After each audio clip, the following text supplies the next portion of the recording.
your program will not even run if it has a compile time error, which means it cannot even compile. If it cannot compile, then it cannot run. But if it compiles and then it breaks without finishing somewhere, that is called runtime error. So this is a runtime error. And what is the error? It says Java lang array index out of bound exception. So again, it's a little bit difficult concept.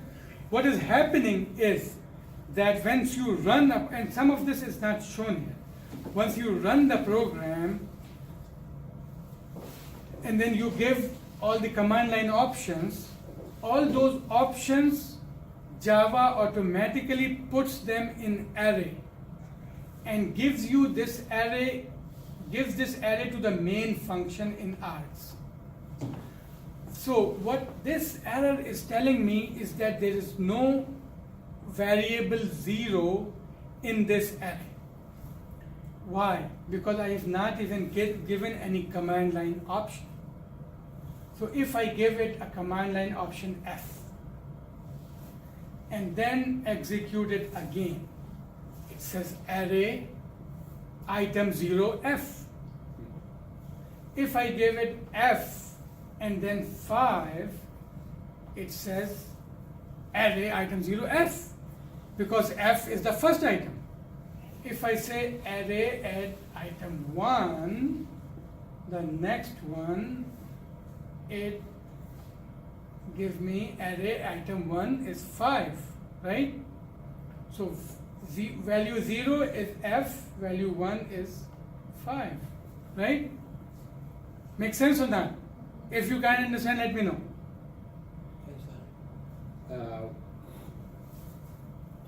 Yeah, go ahead. Yeah, it's fuzzy. But I understand what you're doing. So automatically it's an array. So the array value for 0 is going to be F, and the array value for 1 is going to be 1, or whatever he puts in the Yeah, whatever I put it here.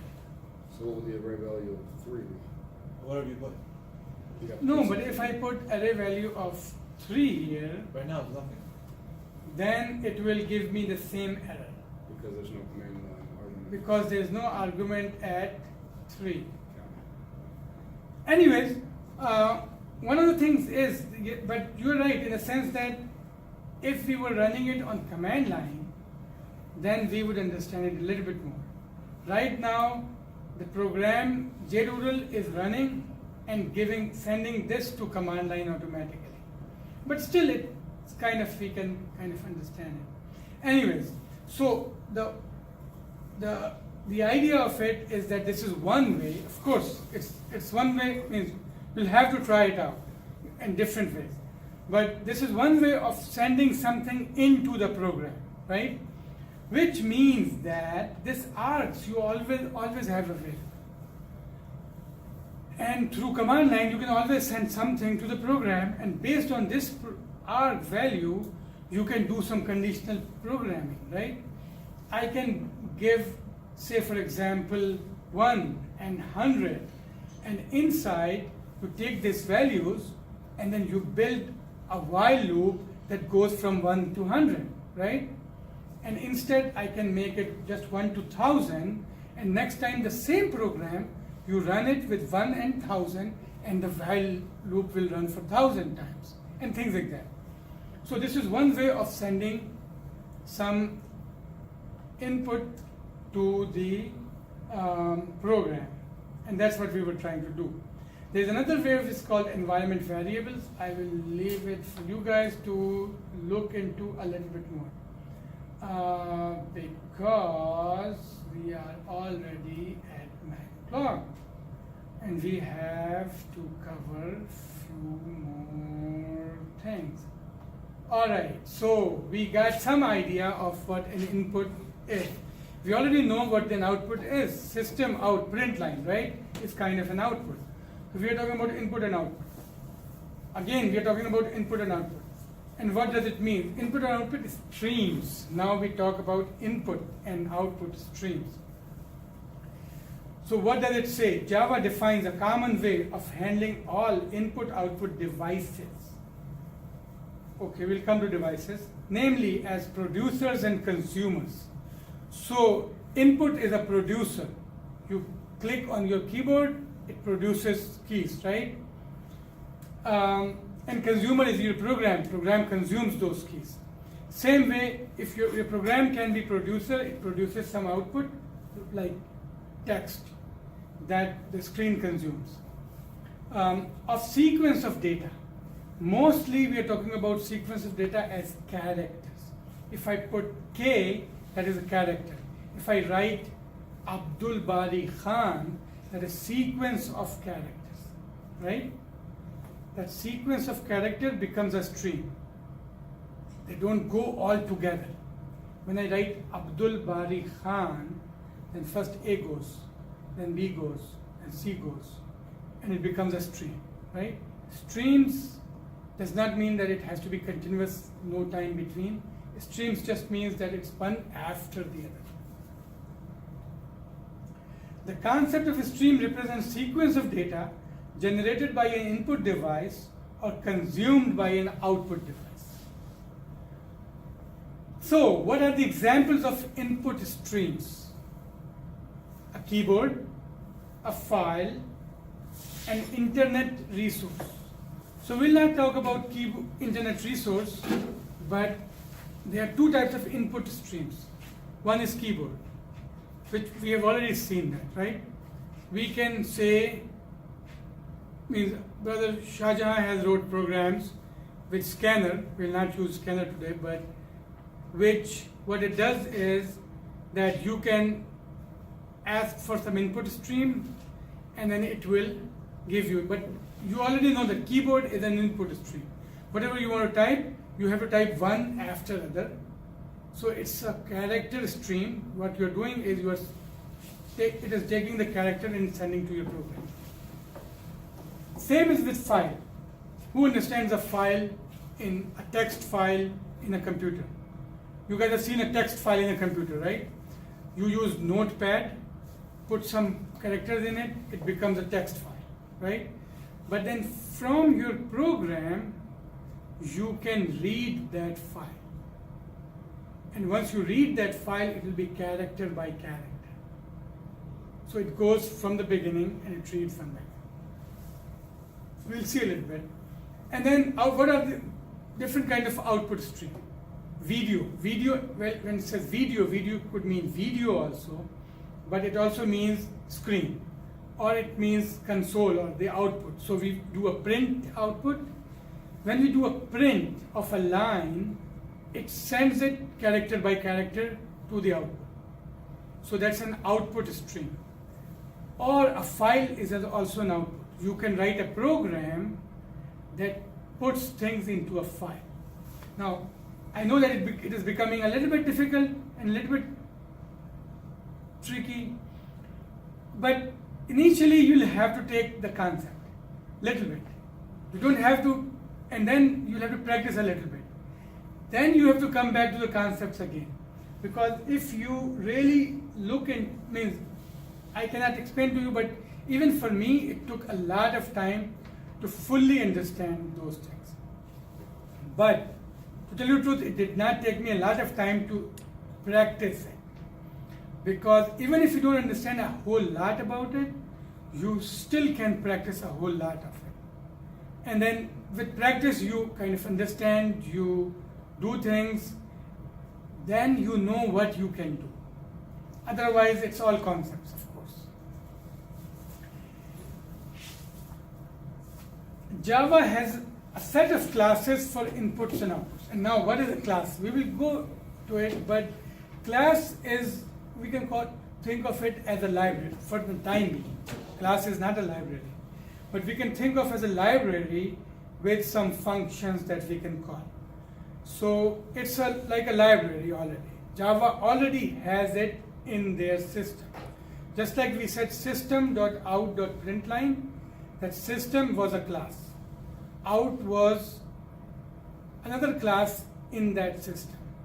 And then println was a method on that inner class. what it means. Don't worry for the time being.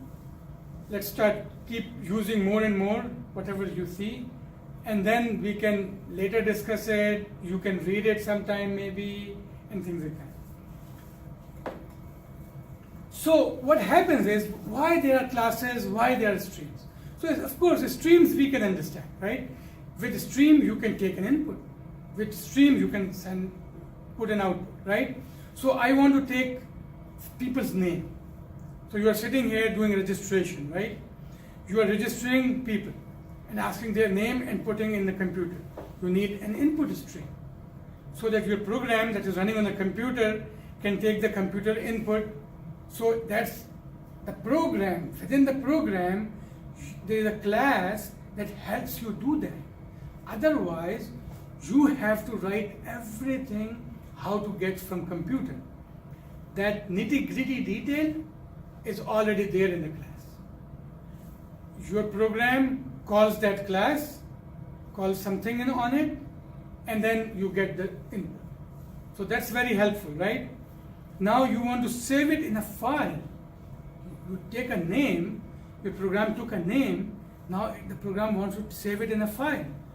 That is an output stream, right? Because files are sequence of characters. So now how you do that? Again, there's another class that can help you do it. If there are so many classes for this stream, that stream, and inside a file is different from keyboard, right? A file is in a computer, you read it differently. Keyboard is outside of computer in the sense that it's right here and it is user controlled, but how the characters are coming or how the characters are written, they have the same behavior, which is stream. One character at a time, right? And the time between does not matter that much.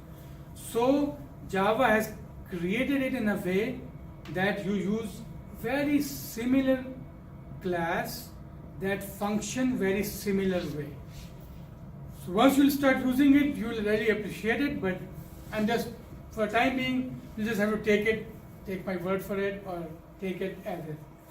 So all classes used to define various streams are derived from the class input stream and output stream according to the following diagram. So what happens is we'll go through it. This common handling of input-output devices allow us to define the readers for the input channels and the writers for the output channel independently from the specific device used to realize the input-output. So what it is saying is that for your program, it becomes very easy. You do few lines and you tell it, I want an input stream. And then you can tell it, okay, take the input from keyboard. And the same program would work. Or you use the same program and say, take the input from this file, and the same program would work. And I will show you. It will be not that easy to work on, but we'll see. So now we'll talk a little bit. So we talked about streams and classes. We'll talk a little bit about objects and classes, so that we kind of maybe, hopefully, start getting a feel of what they are, because we are talking about classes. So objects are, so we know a variable, right? A variable like int. But an object is a living, this is one definition, but object is an entity that has data and functions also. Int does not have a function. Int just have data. But an object is a type of object is entity that can be manipulated by the program, typically invoking a method. So object is an entity that has data and methods. Now a program can use an object and then call or invoke methods of the object only. So I have an object, I have to tell it this object is this type and then you either the objects have already been defined, means the methods are already been defined, or you define operations of it, and then object becomes an entity that can be manipulated through the methods. Each object belongs to a class. So what happens is you define a class and then you create an object of this type. Just like int, you can think of int as like a string is a class. And then there are so many methods on the string. Then you define a variable of type string, and then you can use methods on that string. Kind of interesting. We will come to it tomorrow, next week more, but I just want to throw it out here so that you guys can at least see, maybe go through it, and then check on the internet some of the examples of it, and then hopefully, because some of those things, it takes a little bit more time and practice to fully appreciate it or understand it. So the class to which the object belongs to determines which methods are available. And we will see a little bit. And then, for example, we saw system out print line, right? If I say system out print, it is okay. But if I say system out foo, it is not okay. Because the foo is not a method on that class already. Nobody has defined it. So if you are trying to run a method on the class, then they has to be already defined. And I have given, for example, a link, and we can see what does the link say. So this is a Java documentation of the string class, and so you can see, where is my this? Where is this? Yeah. So you can see that the string class is from Java lang, and this is the field, this is the data in it, and these are all methods on it. Equals, ends with, copy value of. These are all different methods on the string class. Anyway, I know this is not we are discussing today, so that's fine. We will understand it a little bit more, hopefully.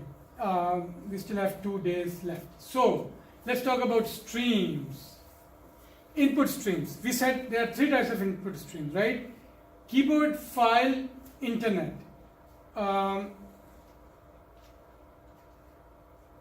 We use predefined object system.in for class input stream. So if I say input stream is is system.in, it means I am creating an input stream. I'm creating an input stream is, a name. Where did this go? I'm creating an input stream that is keyboard, which means I can use this is to get keyboard input, and we will see that. If I want to read something from a file, I can create a new file. I can create a file input stream, new file input stream, and give it a file object. And now I have the same input or similar name input stream, which I can take data from the file and forget about the internet for time being. So all I'm saying is there are different ways. These are different ways which are very similar. The methods on this input stream now will become almost similar on how you can get data from keyboard or file. Yes, you have a question? Same as scanner or? No, we will not talk scanner. Scanner is another type of class or object that does it a little bit differently.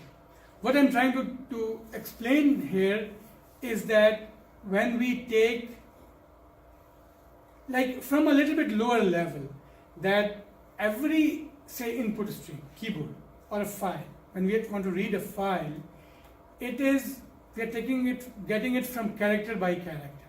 Scanner can do a whole lot, but this is just like how you take character by character, say a string from keyboard. Then you use input stream is is equal to system.in. And then of course use some method of it to get a keyboard in. And we will look into it. But this is like the basics of that. Because what happens is that once you are getting keyboard input or file input, then it's a stream, right? But that stream has to be buffered. Otherwise it can get lost. So this input stream we use in a buffered input stream, and then we read from the buffered input stream. And we'll go through it a little bit, hopefully. We will try to use it a little bit so that we get some feel of it. If not today, then next time. And in the meantime, you guys can go through this and try out a little bit. Same is with output stream. So we say system output stream OS is system.out. System.out is a predefined output stream. So you remember system.out? Who remembers system.out? Right, we use system.out all the time, right? So now you can understand that we use it directly, but we can create an output stream OS is equal to system.out, and then we can do OS dot print line, and it will print to the output. Why we do that? We will understand once we start using it a little bit more. And same with file. We say we want an output stream OS, new file output stream data.txt, and we'll see a little bit. So output stream, input stream.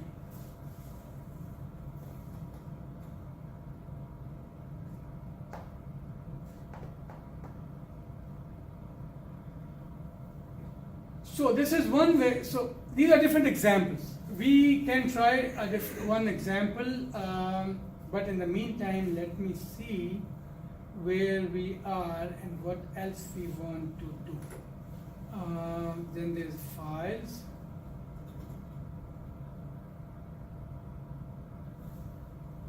I want to do some files operation.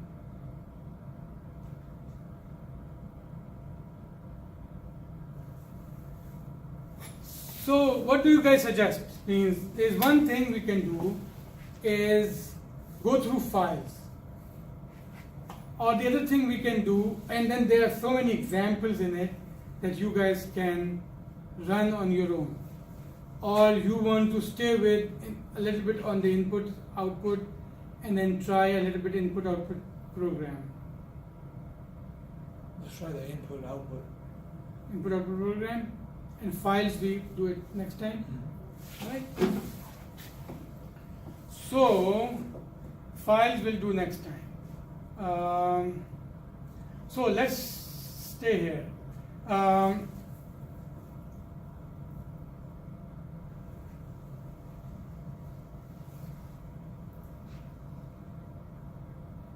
So what we'll do is we go to JDoodle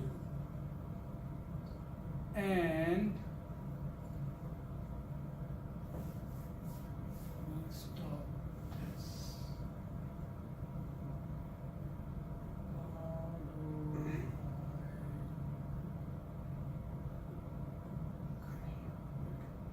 And show.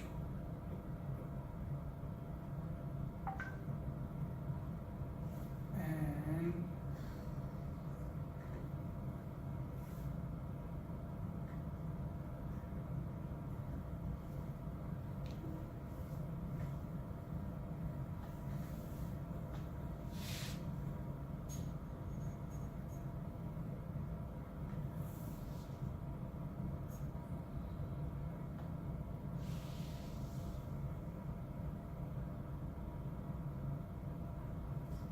let's see how JDoodle will do this.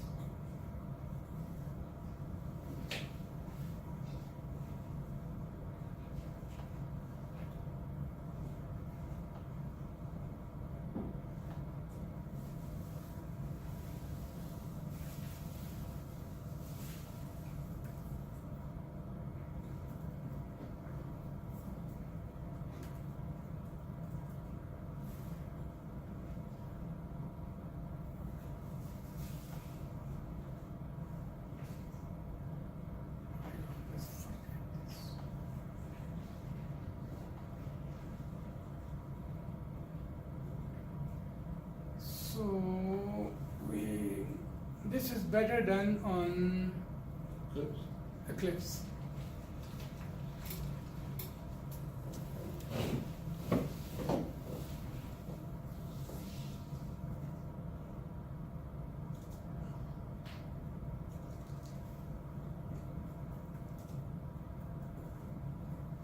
I'm not sure it'll be.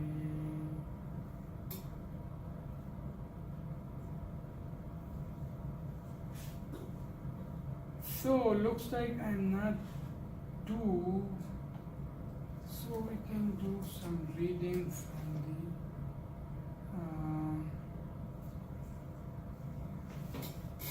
So one of the things that we can always do is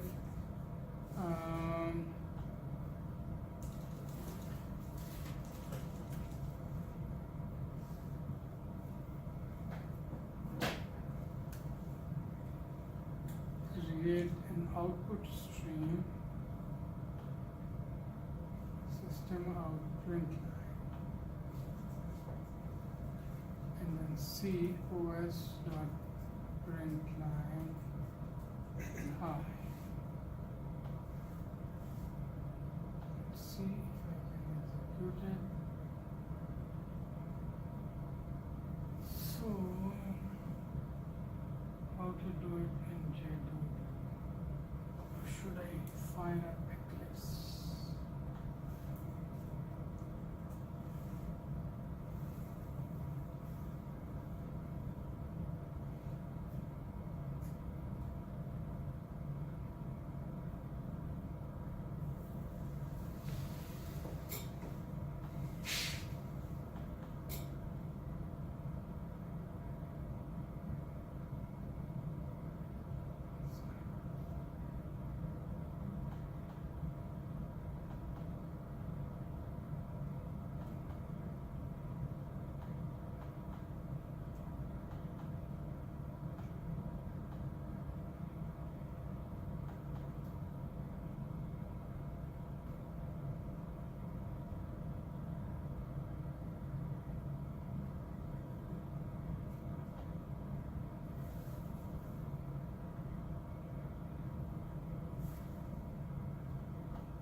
Alright, so hopefully we should be able to do few things. Alright.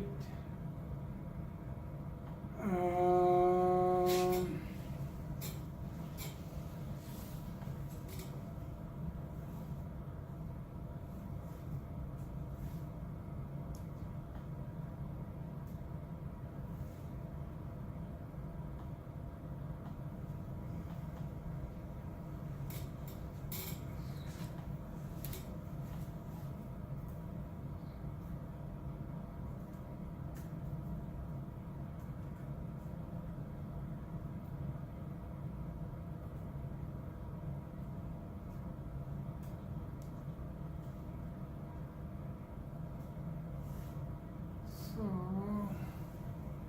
right.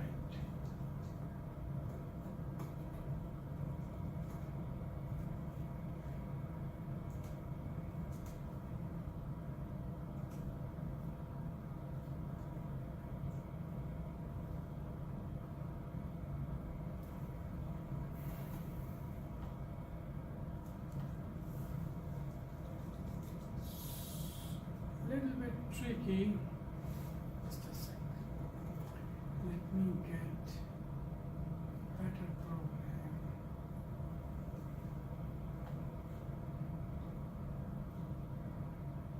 Too small.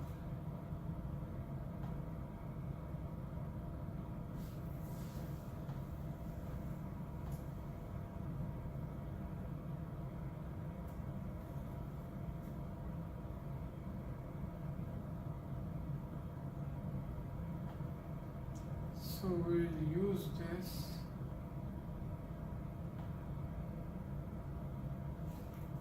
Although it was supposed to be for the file.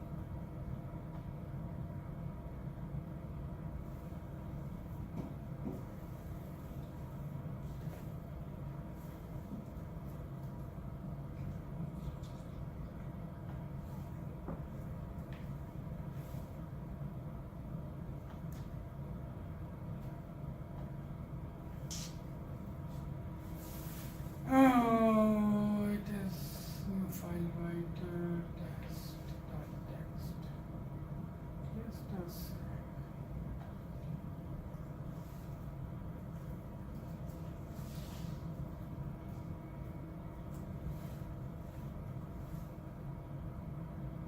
Use backslash. Hmm? The back. No.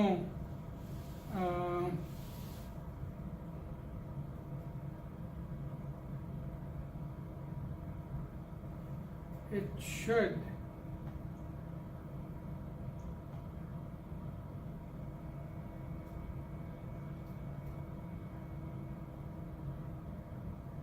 It should.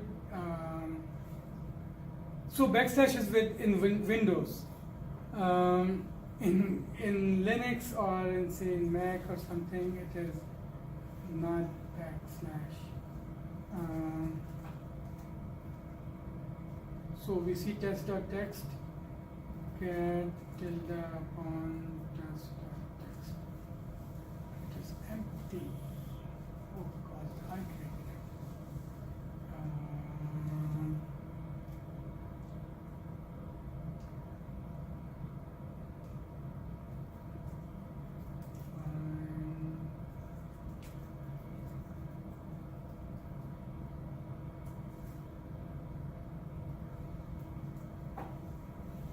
Anyways, so